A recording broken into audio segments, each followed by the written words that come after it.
Pemirsa, 9 nyawa melayang di tangan Wowon, Duloh, dan Dede. Ketiganya membunuh para korban secara bergantian mulai 2016 hingga 2023. Para korban tewas merupakan keluarga Wowon. Bagaimana Wowon, Duloh, dan Dede menjalankan aksi tipu-tipu penggandaan uang kepada para korban? Berikut liputan Faisal Rinaldi dan Widya Bayujati.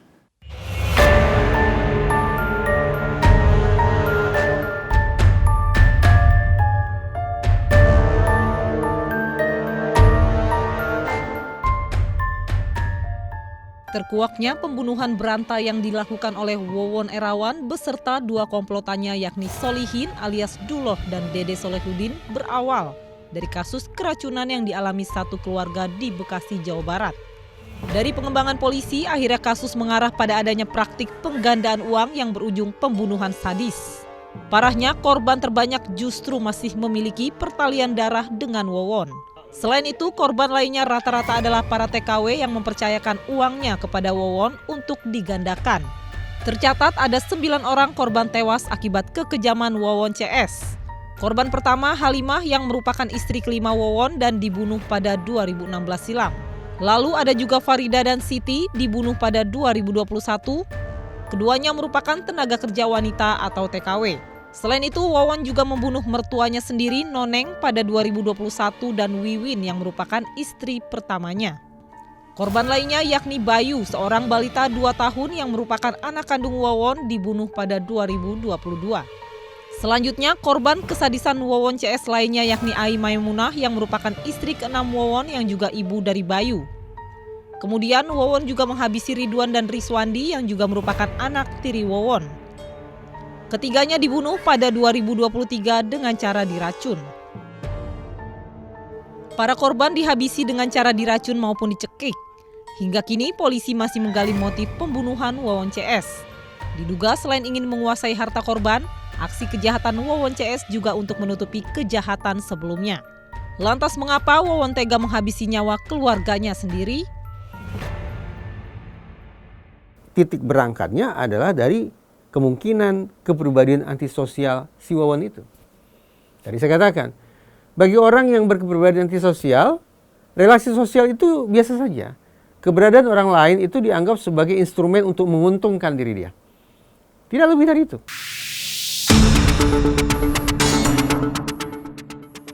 Sejak terbongkarnya kasus pembunuhan Wowon CS, tak sedikit korban Wowon yang melaporkan Wowon ke pihak berwajib.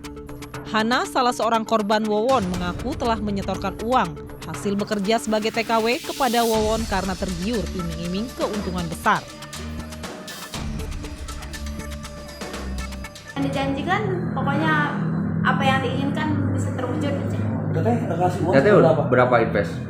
Saya kurang lebih hampir 100-an. 100 juta? Bertahap atau sekali? Bertahap. Berapa dulu deh? Pokoknya dari tahun 2018 sampai 2021. Hal yang sama juga dialami Aslem, seorang TKW yang juga menjadi korban penipuan penggandaan uang Wowon. Aslem mengetahui perihal Wowon bisa menggandakan uang melalui rekan sesama TKW-nya. Ketemunya dari Yeni di Dubai gitu. Ketemu dari Yeni aja di Dubai, kita sama-sama TKW. Kita kan nanya gitu Yeni tuh, kamu mau kayak gitu mana mau nabung nggak gitu. Dititipin uang sama kakek saya gitu. Entar kan kamu dapat punya itu, katanya punya mobil, punya rumah, punya sawah. Semakin banyak uang yang disetorkan semakin ini. Iya, kalau kamu katanya kalau kita nyimpan di sana hasilnya ntar banyak.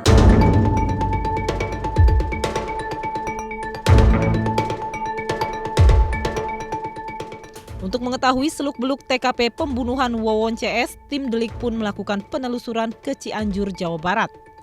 Kami mendatangi tempat tinggal Solihin alias Duloh, salah satu pelaku pembunuhan. Diketahui kediaman Duloh menjadi salah satu lokasi para pelaku menyembunyikan jenazah Noneng dan Wiwin dengan cara dikubur.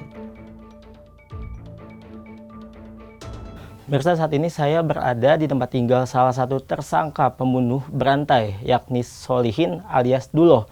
Dan ini merupakan tempat ataupun lubang yang digunakan untuk membuang mayat dua korban, yakni Noneng dan juga Wiwin. Kami juga menemui Iis Suryati, istri keempat Wowon. Kepada tim Delik, Iis Suryati mengaku tidak pernah menduga bahwa suaminya bisa berperilaku kejam. Ya kaget lah, kaget banget ya, shock, ya kaget, terkejut gitu. Kenapa kok bisa kayak gini? Kenapa bisa kejam gitu kan, sama istri, sama anak, sama ibunya baik gitu, sayang, keluarga. Iis bahkan tidak menyangka jika lubang yang ada di rumahnya rupanya disiapkan Wowon untuk meletakkan jenazahnya saat dibunuh. Ya hancur lah perasaan saya mah. Ya kaget gitu, kaget banget, shock banget. Kalau ternyata itu buat saya sama anak-anak. Kenapa setega itu gitu. Kan saya sama suami itu nggak pernah ada masalah. Nggak pernah ada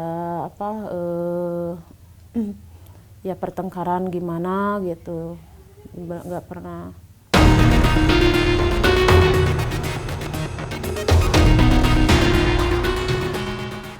Tim Delik juga menemui Ujang, korban pembunuhan Wowon CS yang berhasil selamat.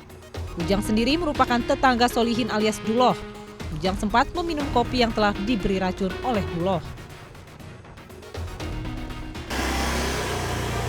Kepala sakit pertama-tamanya, terus ke tangan, terus ke kaki, terus ini perut kayak atas ke bawah gitu, raras perasaan gitu. Terus napas kayaknya udah di sini, ini udah nggak bisa ngap-ngap gitu kan. Aduh, dari situ saya sempoyongan masuk dulu kamar mandi, saya muntah di kamar mandi.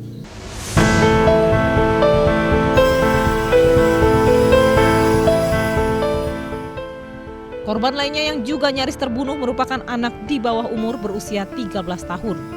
Kami menyamarkan namanya sebagai Bunga. Bunga sendiri merupakan anak tiri dari Wowon.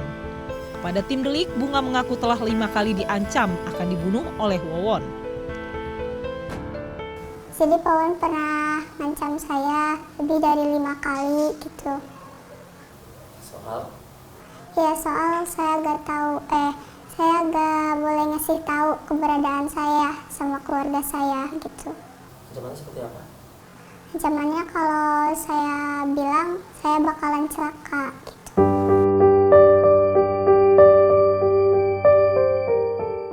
Bunga berhasil selamat karena dirinya tidak bersedia ikut sang ibu dan kakaknya ke Bekasi saat diajak oleh Wowon.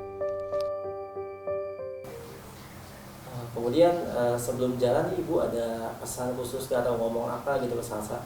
Ya kata ibu jaga diri baik-baik aja, ibu gak bakalan lama di Bekasi, cuma 1 minggu aja gitu. Iya baru 4 hari mama di sana, terus saya dapat kabar dari bapak saya kalau ternyata ibu sama kakak saya sudah meninggal. Pasca tewasnya kakak dan ibunya, Bunga merasa terpukul.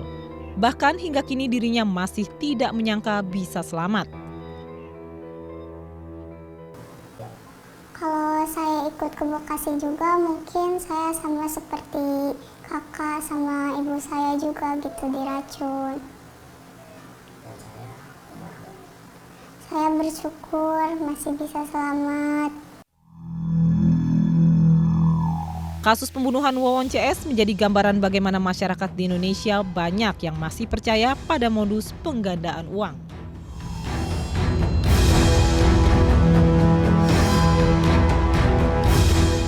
Pemirsa, hingga kini polisi masih mendalami kasus pembunuhan dan penipuan dengan modus penggandaan uang. Untuk meyakinkan korbannya, Wowon bahkan mengubah suara menjadi Aki Banyu. Delik akan kembali sesaat lagi.